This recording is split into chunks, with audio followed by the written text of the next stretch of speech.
যে পাশফেলটা তুলে দিয়েছিল বিদ্যালয় শিক্ষায়, যদি এই সদন থেকে বিদ্যালয় শিক্ষায় পাশফেলটা আনা যায়, মনে হয় তাহলে দলিত, পতিত, লাঞ্ছিত, বঞ্চিত সমাজের মানুষ এবং প্রান্তিক সমাজের মানুষের বাচ্চা কাচ্চারা সঠিক লেখাপড়া শিখতে পারে।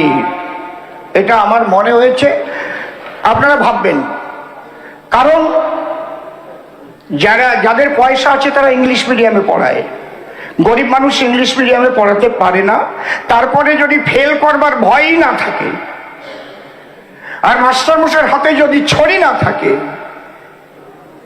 তাহলে ছাত্র সঠিক লেখাপড়া কেমন করে সেটা আমি ঘুরে ঘুরে খুব ভালো করে দেখেছি। আপনারাও নিশ্চয়ই এ সম্পর্কে সবাই অভিজ্ঞ।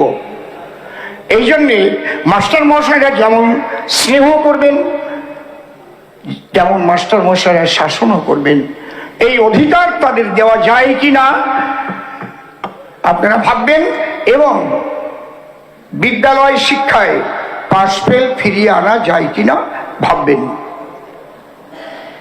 স্বাস্থ্য পরিবার কল্যাণ বিভাগে 24,753.72 কোটি টাকা ধার্য হয়েছে।